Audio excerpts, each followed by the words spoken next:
What is going on, guys? Jason Burke here, Styles Clash for Life, coming at you on YouTube, and today I've got some football focus. The Pittsburgh Steelers just finished their Week 8 matchup with the Philadelphia Eagles in Philadelphia, playing against the only remaining undefeated team in the league who came into this game 6-0. Pittsburgh played Philly, and as you would expect, the result is as it has been for most of this season. Pittsburgh falls to 2-6. Spoiler alert. If you're here, you kind of know what's happening already. Pittsburgh versus Philly just ended about 5 minutes ago. I'm recording this review. It's not going to be as long as it usually is because I'm saying a lot of the same stuff that I've been saying all season. There are a lot of guys under fire. There are a lot of guys whose jobs could be on the line. And hopefully, coming into the bye week in a few weeks, we'll be seeing some changes coming out of that bye week with some jobs on the line. Let's talk about stats real quick. This game was never really all that close. A.J. Brown in the first half got 3 one-on-one deep balls over our guys for 3 deep touchdowns, putting Philly up 21-10 at the end of the first half, and they never looked back. Pittsburgh showed some nice moments early on in the game. It wasn't always so lopsided, but we had a lot of 50-50 balls not go our way. We had a lot of penalties on the offensive line. Several holding calls stalled the drives. And then Pittsburgh just kind of really shut down in the second half. The defense started to lose ground in the rushing game, which we did a good job in the first half. Miles Sanders got some nice plays. A couple other Philadelphia receivers got separation. Offensively, we got several turnovers in the second half, so the thing fell apart. Pittsburgh goes down and loses 35-13 as the final score. We'll talk about this in some detail here. Let's get into the offense first. Kenny Pickett's final stats for the game, 25 of 38, 191 yards, no touchdowns, 1 pick, and a fumble. So Pickett, no turnovers in the first half, 2 in the second half, 1 fumble that he got the ball stripped on him. That was on him. The interception was not his fault. He was going over the middle of Freiermuth, which would have probably been a touchdown. It was down in the red zone. Ball was tipped in the middle of the field by a linebacker and picked by a corner or safety from the Eagles. So 2 turnovers from Pickett. One's his fault, one is not. There was a passing touchdown in this game. It was a Chase Claypool to Derek Watt touchdown on, I will say, a rare good play call from Matt Canada. This one worked out. This was the first time this season that I said good play call by Canada, and it was the last in this game as well. It was, I think, Pickett tossed the ball over to Claypool, who looked like it was going to be another jet sweep play. Claypool then, as he was about to get tackled in the backfield, threw the ball up to Derek Watt. So nice play call for the 1-yard touchdown there. That was our only touchdown of the game. We got 1 touchdown and 2 field goals in this game. 10 points in the first half, just 3 in the second half. Rushing the ball, Jaylen Warren, 6 carries for 50 yards, is the leader out of the backfield today. Also had 3 catches for 25 yards. Najee Harris finishes with 8 carries for 32 yards. We'll discuss this. Receiving-wise, Pat Freiermuth leads the way as a wide receiver, 4 catches, 57 yards. Claypool, in addition to his 1-yard touchdown pass, has 4 catches for 45 yards. And Deontay Johnson has 5 catches for 35 yards. And the offensive line, we're just going to say it here and get it out of the way. I say it every week. They absolutely stink on ice. This offensive line is in the bottom 3 of the NFL, if not the absolute worst. They had at least 5 penalties between pre-snap and post-play penalties. 5 penalties for the offensive line. 2 were illegal man downfield. 1 or 2 were holding, and then 1 was something else, hands to the face maybe. Really, really bad offensive line. Obviously, once again, we can't get the rushing offense going, but we'll discuss this. So Kenny Pickett, we have to see if he's going to be the guy or not, right? So I know it's only his, 5th start of the season. He's, 1-4 now at this point. He's not looking great out there, but he shows moments. So we need to, as a franchise, figure out, okay, it's going to be a rebuilding season. We're going to struggle. We're going to lose all year. We're already accepting that. The season's over. Deal with it. We had a winning team for 18 years under Big Ben. Our franchise quarterback is gone. The Big Ben era is gone. It is time to start over. So what we have to do now is figure out if Pickett is the guy.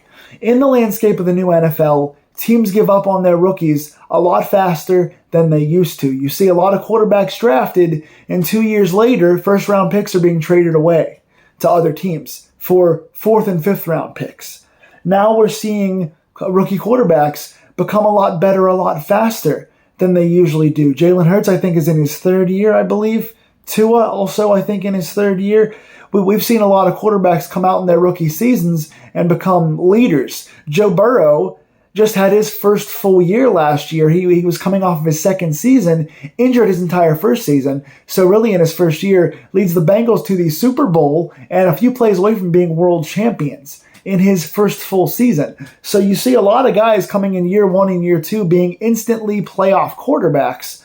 And you start to say the leash on rookies and teams on their rookies are a lot shorter now. So you got to figure out, is Pickett going to be the guy, right? So we know he's got the hometown story. We know he's pretty good on his feet. He's faster than a lot of other guys on this roster. He's got some downfield leverage. He's showing some moments, but he's also throwing the ball behind receivers. He's getting a lot of balls tipped. He's getting sacked a lot more than we expected. He's playing behind a bad line and no run game, right? So how much of this goes on Pickett? Pickett is not looking good. He's turning the ball over a whole lot, and he's not really progressing the offense a ton, but he also, again, is playing with receivers who are dropping the ball. He's playing with one of the worst offensive lines in football, and he's playing with probably the worst offensive coordinator in football who's not giving him many chances. So is it the system? Is it the players around him? Or is it Kenny Pickett? The way to find that out is to fire Matt Canada. We need to fire Canada and see if this comes down to the line, to Pickett, or the system. That needs to be a thing that happens now, because if we're going to struggle and lose, we need to figure out what the main cause for our losing is. Because if Pickett's not the guy, next year's draft is full of quarterbacks that are going to be decent. This is the best quarterback draft coming up in 3 years. We need to see if it's our quarterback or if it's our system. Now, rushing the ball. It's also getting time to look at Najee Harris. Najee Harris today, 8 carries for 32 yards. He finished just at 4 yards a carry today. He's been averaging just over 3 yards a carry for the season. He has not looked good at all this year in any facet of the game. And you start to wonder, okay, how much of this now is Najee? Yes, he is running behind, again, one of the worst lines in football. He has no help. And we're not getting a lot of deep plays downfield to open up possibilities for the run game, so he's being keyed on. But he's been looking so putrid this year, and here's a good example of it. There's a third down play where Najee comes out of the backfield wide open. Pickett finds Najee on a pretty good throw. Najee catches the ball. He's got 2 yards to get upfield. It's like a 3rd and 2 or 4th and 2. I think it's a 3rd and 2. He catches the ball. He jukes. He makes moves. He's standing there. He's not looking decisive. He's not picking a lane. He's not running hard. He's trying to juke too many guys, and he's getting tackled without making the yard to gain.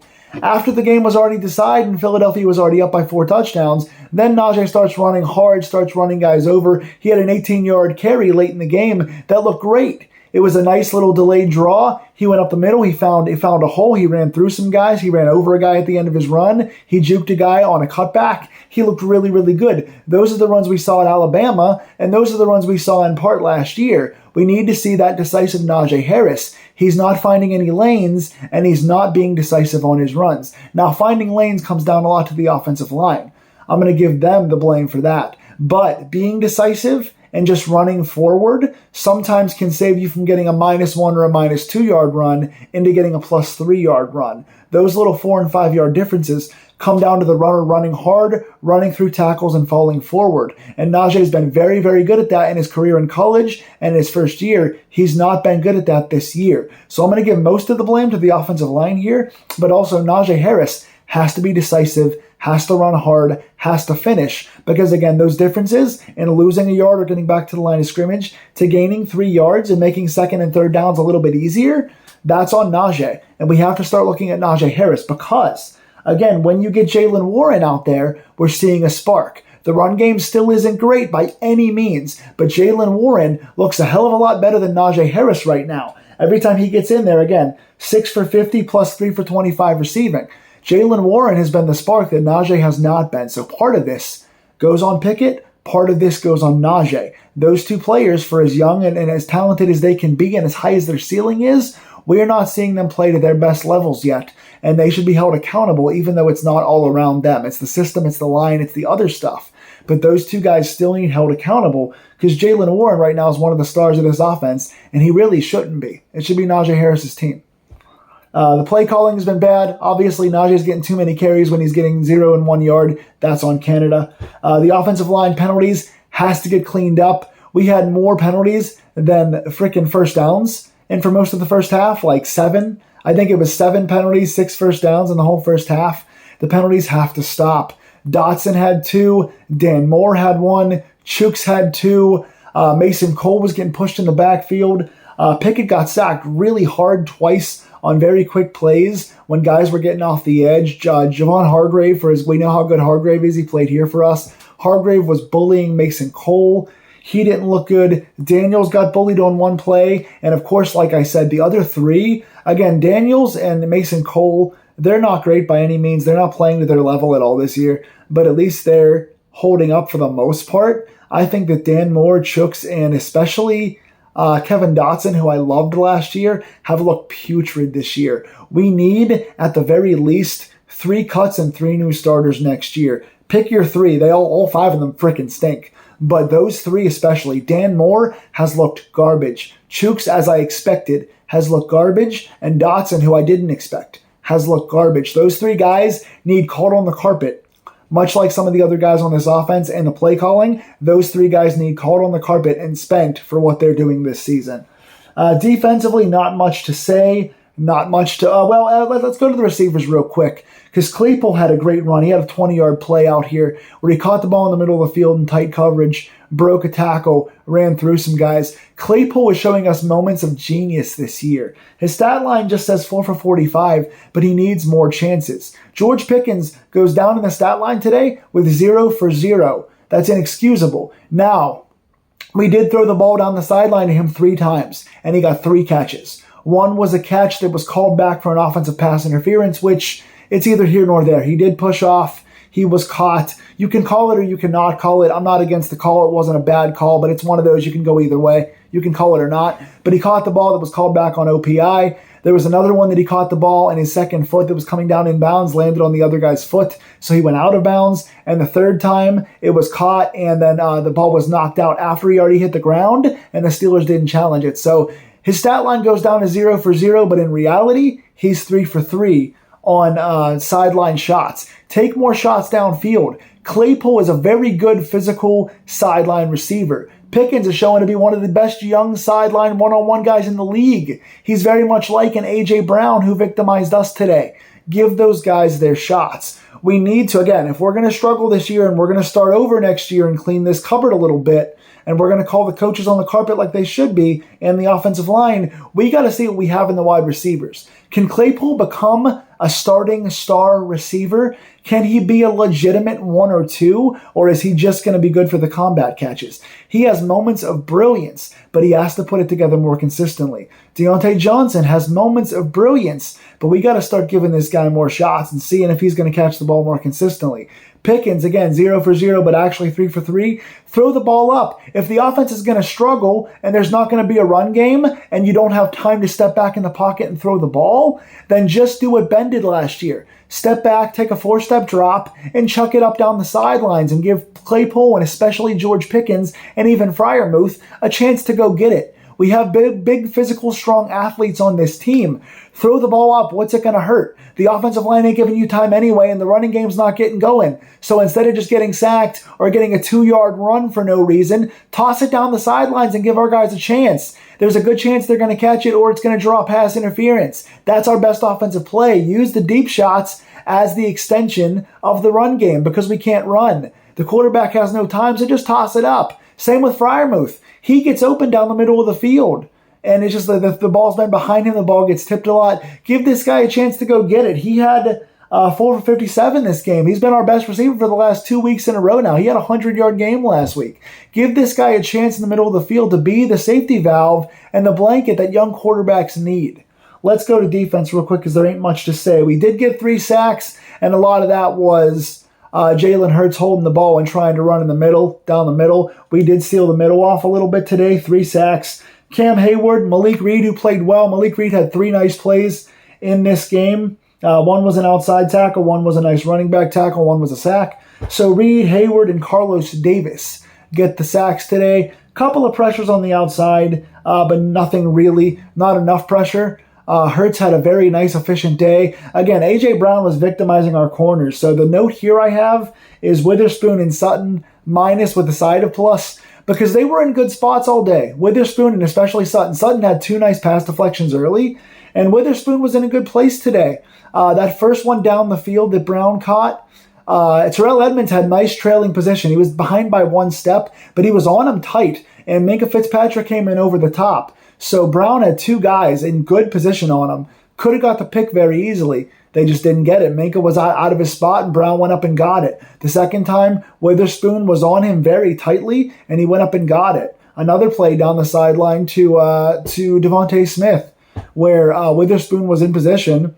He just caught it. The other play down the field that went to Zach Pascal, I believe, was a broken tackle play.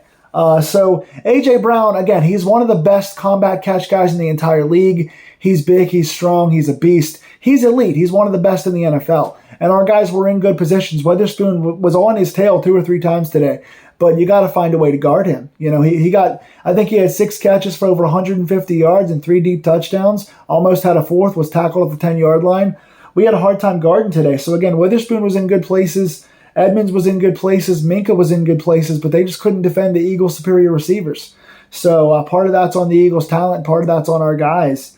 But again, first half, we did a nice job on Miles Sanders, but second half, Sanders and Scott got the edge and got some nice long runs. So there's a lot we have to do. The interior D-line needs more pressure. I know we got a few sacks today, but that's on Hurts holding the ball too long. We need to fix the inside of the line. Part of that is not expecting Tyson Alualu to fall back the way he has.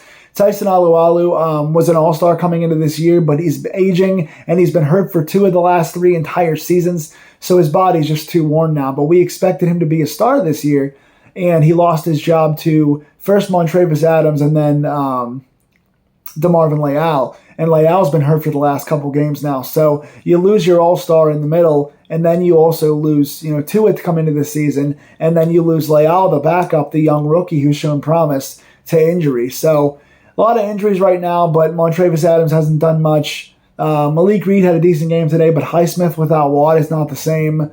We don't have a lot of guys to get pressure, and that's showing on the back end. And then you go up against guys like Quez Watkins and Devontae Smith and A.J. Brown and Zach Pascal. Eagles have a good wide receiving base who really killed us today. So first half, couldn't defend the good wide receivers in spite of good positions. Sutton with a few good breakups, but then was getting beat on a few slants to Devontae Smith. The running game just got going. Bush was very quiet today. Spillane with a couple tackles, but he was out of position today a lot. The inside linebackers are not doing enough in coverage to make a splash. We're not getting any interceptions. We're not getting forced fumbles. We're just kind of out there getting beat by faster and better teams. We can't get the edge. We can't get enough pressure. So that's that on defense. 35 points, 5 touchdowns. What else can I say? Special teams-wise, I do like what Steven Sims is doing. He had a nice return today where he made about 4 or 5 guys miss on a 30-yard return. Also had a nice jet sweep for about 20 yards as well. So Steven Sims adding a nice little dimension to us as a scat back, kind of a versatile running wide receiver and a good return guy. So Sims is adding a lot to this team, whereas Gunnar Olszewski is not, and Calvin Austin is not playing this year because he's on the IR. So Steven Sims is going to be our 4th receiver, kind of that guy to get things going. So offensively, take more shots down the field, make some changes on the offensive line, make some changes in the play calling, fire Mad Canada, use Jalen Warren a little more, use Pat Fryermuth a little more, give Pickens more targets. Defensively, you got to get better coverage and better tackling. What else can I say? Pittsburgh drops to 2-6 now. First half of the season is over. Pittsburgh with 2 wins, 2-6. It's going to be a long season. We have much more to see from Pickett and the play calling and the line. So we'll see you when we see you. Go Steelers. I'll catch you next week. Please like, share, and subscribe. If you like these deep dive videos, I'll keep doing them week to week, and I'll be on time more often. I apologize for not being here last week. Come back next week. I'll be here more often. If you like these, like, share, and subscribe. Please comment down below who stood out to you in a good and bad way for this game. Go Steelers.